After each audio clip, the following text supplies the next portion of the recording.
Assalamualaikum warahmatullahi wabarakatuh. Apa kabarnya anak-anak? Alhamdulillah, semoga senantiasa sehat selalu ya. Dan jangan lupa untuk senantiasa mematuhi protokol kesehatan. Meskipun kalian belajar di rumah, bukan berarti kalian harus lalai dengan protokol kesehatan ya. Tetap harus waspada karena COVID-19 ini masih mengintai kita, belum aman untuk kita meninggalkan protokol kesehatan. Pakai masker jika biarpun di rumah, namun jika di situ kalian berkumpul beberapa orang, tetap harus memakai masker. Sering cuci tangan. Nah, kalau di rumah kan gampang ya, tersedia sering cuci tangan. Jangan lupa supaya kuman-kuman tidak menempel di tubuh kita dan juga jaga jarak. Oke anak-anak, hari ini Ibu akan melanjutkan pembelajaran kita di mata pelajaran OTK Kepegawaian. Sebelumnya, Ibu sudah memberikan materi mengenai disiplin pegawai. Nah, sekarang kita akan berlanjut ke materi selanjutnya. Meskipun materi ini sebenarnya masih ada hubungannya dengan materi kita yang lalu ya, yaitu mengenai disiplin pegawai.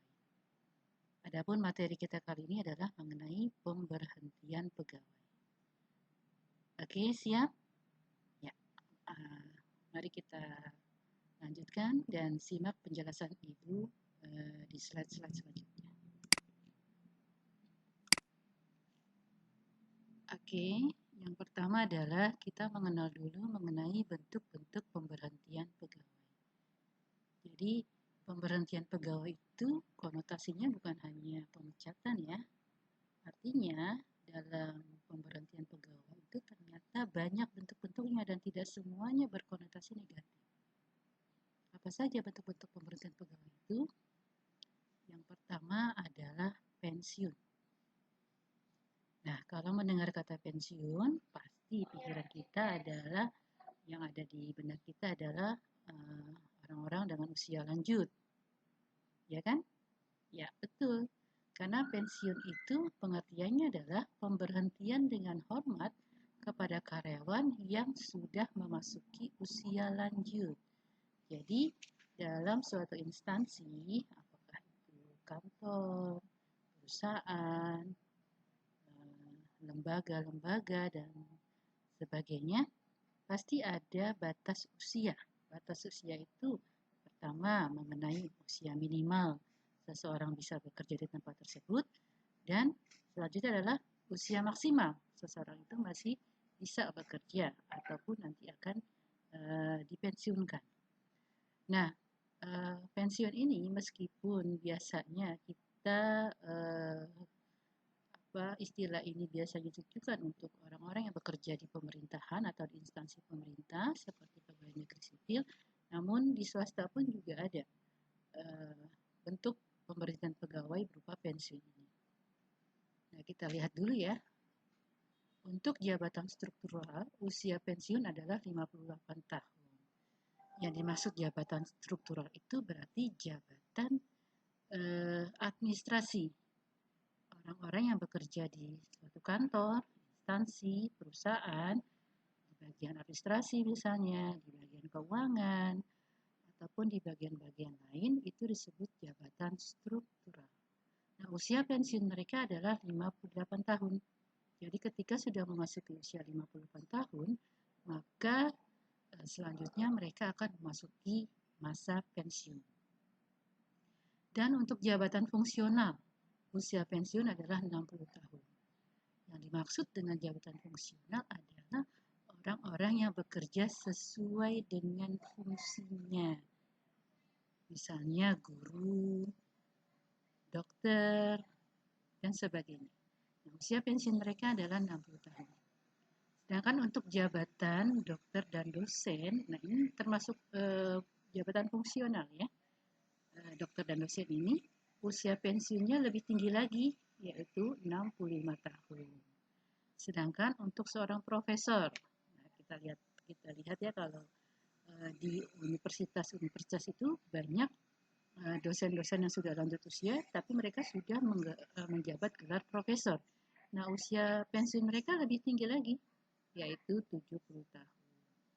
Jadi beda-beda ya usia pensiun setiap perusahaan berdasarkan jabatannya. Untuk jabatan yang biasa, struktural itu 58 tahun, fungsional seperti guru 60 tahun, kemudian lebih tinggi lagi untuk dokter dan dosen usia pensiun 65 tahun, dan lebih tinggi lagi untuk seorang profesor usia pensiunnya adalah 70 tahun. Nah, sampai sini paham ya? Oke, jadi orang-orang yang sudah memasuki usia pensiun, mereka biasanya akan diberi waktu atau yang disebut dengan masa persiapan pensiun sebelum mereka benar-benar memasuki usia pensiun dan sudah tidak bekerja lagi. Nah, adapun proses pemberhentian pegawai karena pensiun adalah yang pertama, diberikan surat keputusan pemutusan hubungan kerja atau pemberhentian dengan hormat. Jadi, pensiun ini termasuk salah satu pemberhentian pegawai dengan hormat. Artinya tidak dipecat ya. Kemudian yang kedua adalah diberikan pesangon, uang jasa, dan uang ganti rugi yang besarnya sesuai dengan ketentuan yang berlaku. Nah, mengenai pesangon, uang jasa, dan uang sebagainya yang diterima oleh orang yang masuk usia pensiun, tentu saja itu tergantung dari kebijakan yang berlaku di suatu instansi atau perusahaan. Nah, kalau untuk PNS itu jelas aturannya, di mana orang yang akan pensiun atau memasuki usia pensiun, mereka selain diberi pesangon, mereka juga akan mendapat uang pensiun. Artinya setiap sebulannya mereka tetap mendapatkan honor atau gaji, namun tentu saja besarnya tidak sama ketika mereka masih aktif, tapi tetap mereka digaji oleh negara dengan sebutan uang pensiun yang diterima setiap bulannya juga. Nah, sedangkan untuk yang di swasta, nah itu tergantung dari kebijakan perusahaan masing-masing. Jadi diberikan pesangon, jumlahnya juga tidak sama ya, cuma nanti ada ketentuannya berdasarkan Undang-Undang Tenaga Kerja yang diatur oleh Departemen Tenaga Kerja. Kemudian uang jasa dan uang ganti rugi, namun biasanya kalau di swasta tidak ada uang pensiun yang diterima oleh karyawan setiap bulannya seperti PNS. Tapi ada juga yang memperlakukan seperti itu hanya tidak seumur hidup, tapi berlaku ketentuan selama beberapa tahun. Nah, itu semuanya tergantung dari perusahaan masing-masing. Kalau untuk pegawai swasta. Yang berikutnya adalah paling lambat 6 bulan sebelum masa pensiun, pihak perusahaan berkewajiban memberitahukan secara tertulis kepada pegawai yang bersangkutan. Nah, jadi mengingatkan ya, jadi 6 bulan sebelum masa pensiun itu pihak perusahaan atau instansi sudah mengingatkan kepada pegawainya. Artinya supaya pegawai tersebut bersiap-siap bahwa 6 bulan mendatang mereka sudah memasuki usia pensiun sehingga tidak kaget lagi. Oke, sampai di sini. Mudah-mudahan paham ya. Selanjutnya, bentuk pemberhentian pegawai yang kedua adalah pemberhentian atas permintaan sendiri dari pegawai. Nah, pemberhentian dengan hormat oleh pihak perusahaan setelah mempertimbangkan dan menyetujui permohonan pengunduran diri. Jadi dalam hal ini, untuk bentuk yang kedua adalah ini masih pemberhentian dengan hormat ya, namun atas permintaan sendiri. Jadi istilahnya resign ya. Resign tapi karena bukan ada masalah, tapi karena memang pegawai itu sendiri yang menginginkan berhenti dengan alasan tertentu. Tapi dengan catatan bukan karena ada masalah dia mengundurkan diri, tapi memang ada pertimbangan lain sehingga dia harus mengundurkan diri atau resign dari perusahaan tersebut. Pemberhentian pegawai yang ketiga adalah pemberhentian langsung oleh pihak perusahaan. Atau biasanya ini disebut dengan PHK ya, pemutusan hubungan kerja. Nah, adapun alasan-alasan pemberhentian langsung oleh pihak perusahaan atau PHK oleh pihak perusahaan adalah yang pertama karena adanya penyederhanaan organisasi atau rasionalisasi. Jadi seperti misalnya contoh yang paling mudah adalah di masa sekarang ini ya, di mana banyak sektor-sektor ekonomi yang terganggu dengan adanya pandemi COVID-19 ini. Sehingga banyak juga perusahaan-perusahaan yang harus menyederhanakan organisasinya atau mengurangi pegawainya. Bukan karena pegawai itu bermasalah, tapi karena memang kondisi ekonomi yang sedang tidak stabil, sehingga supaya perusahaan itu bisa bertahan, maka ada hal-hal yang perlu dikurangi. Salah satunya adalah mengurangi jumlah pegawai. Nah, ini adalah alasan yang pertama pihak perusahaan memberhentikan pegawainya atau disebut dengan istilah PHK. Jadi karena adanya penyederhanaan organisasi disebabkan alasan-alasan tertentu. Contoh adalah di masa saat ini, di mana pandemi COVID-19 itu jelas-jelas sudah sedikit banyaknya sudah merusak tatanan ekonomi, termasuk tatanan ekonomi dari perusahaan-perusahaan. Pemberhentian langsung oleh pihak perusahaan yang kedua adalah karena pelanggaran disiplin, penyelewengan atau tindak pidana lainnya. Nah, kalau yang ini berarti pemecatan secara tidak hormat, pemberhentian secara tidak hormat. Artinya karyawan atau pegawai tersebut di PHK karena dia telah melanggar disiplin. Nah, kalau dalam materi yang lalu mengenai disiplin pegawai berarti dia sudah melakukan pelanggaran disiplin berat. Apa saja pelanggaran disiplin berat tersebut? Ya, salah satunya adalah penyelewengan, misalnya korupsi, ya, atau tindak pidana lainnya. Sehingga perusahaan terpaksa harus memberhentikan secara tidak hormat atau melakukan pemecatan hubungan kerja atau PHK. Kemudian alasan yang ketiga adalah karena ketidakmampuan pegawai yang bersangkutan dalam menjalankan tugasnya. Jadi skill atau keterampilan atau kemampuan yang diharapkan oleh pegawai tersebut tidak bisa dijalankan dengan baik. Jadi pegawai tersebut tidak bisa menjalankan tugasnya dengan baik. Bukan karena dia melanggar disiplin, tapi karena memang dia tidak mampu untuk menjalankan tugasnya sesuai dengan jabatan atau posisi yang dia miliki. Oleh karenanya, ketika ada penilaian kinerja dari perusahaan dan dia dianggap tidak mampu, maka perusahaan bisa memberhentikan. Tapi biasanya untuk hal-hal yang seperti ini itu diberikan tenggang waktu. Artinya tidak langsung perusahaan itu memberhentikan pegawai yang bersangkutan, tapi dilihat lagi beberapa bulan ke depan apakah kinerjanya sudah meningkat atau belum. Oke, kita lanjut ya. Ya, berikutnya yang nomor 4 adalah pemberhentian sementara. Nah, pemberhentian sementara ini sebenarnya masih sama dengan PHK, tapi dia sifatnya tidak permanen, tapi hanya sementara. Nah, kenapa demikian? Nah, ini ada alasan-alasannya. Yang pertama adalah karena alasan kesulitan-kesulitan yang dihadapi oleh perusahaan. Ya, contohnya sekarang ini lagi ya.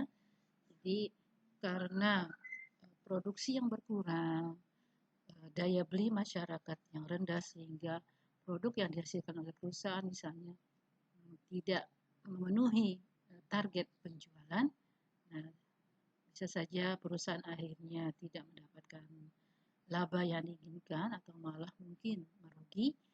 Nah, jika dalam keadaan seperti ini, biasanya perusahaan akan melakukan pemberhentian sementara kepada para pegawainya. Namun bukan bersifatnya tidak permanen. Artinya sewaktu-waktu ketika kesulitan itu sudah berhasil diatasi, maka perusahaan akan memanggil kembali karyawan atau pegawai yang tadi diberhentikan.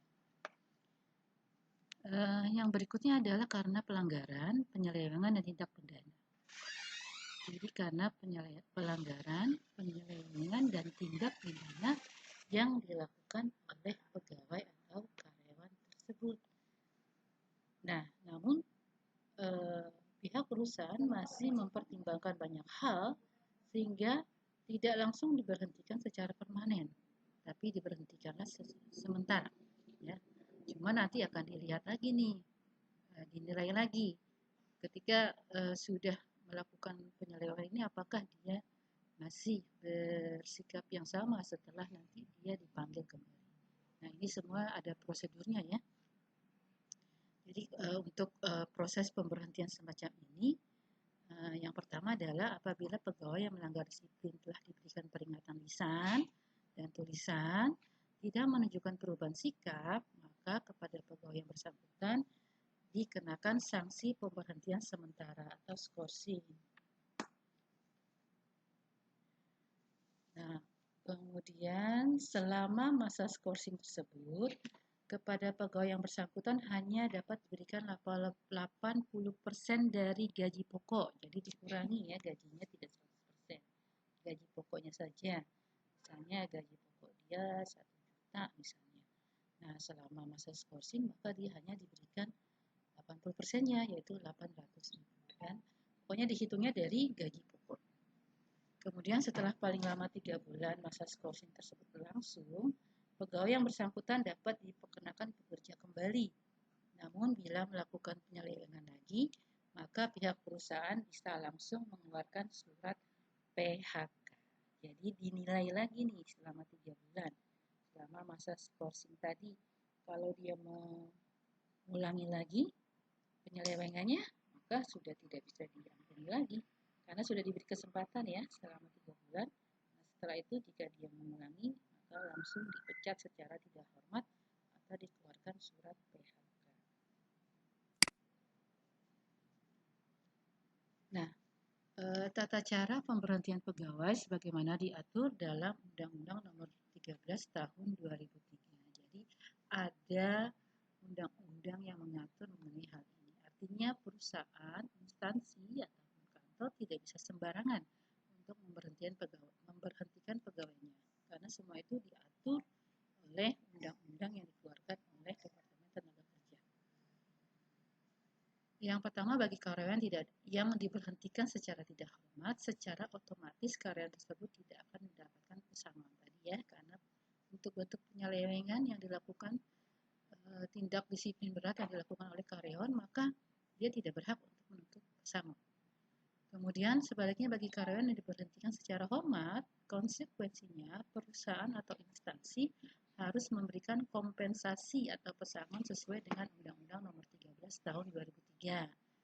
Nah, jadi misalnya masa kerja sampai 1 tahun, pesangonnya itu sebesar 1 bulan upah bruto atau upah kotor, artinya belum dipotong dengan potongan-potongan yang lain ya. Kemudian untuk masa kerja 1-2 tahun, pesangonnya 2 bulan upah bruto, masa kerja 2-3 tahun, pesangonnya 3 bulan upah bruto, dan masa kerja 4 tahun, dan seterusnya itu dihitung dari masa kerjanya saja. Berarti pesangonnya 4 bulan upah bruto. Jadi untuk pesangon itu dihitung masa kerjanya.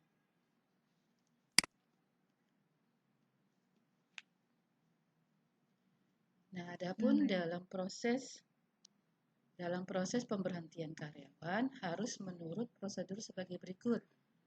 Musyawarah karyawan dengan pimpinan perusahaan. Jadi masih bisa dilakukan negosiasi ya istilahnya sebelum benar-benar karyawan tersebut dipecat atau di PHK. Ada musyawarah dulu antara karyawan dengan pimpinan perusahaan. Kemudian bisa juga musyawarah pimpinan serikat buruh dengan pimpinan perusahaan. Ini bagi yang swasta.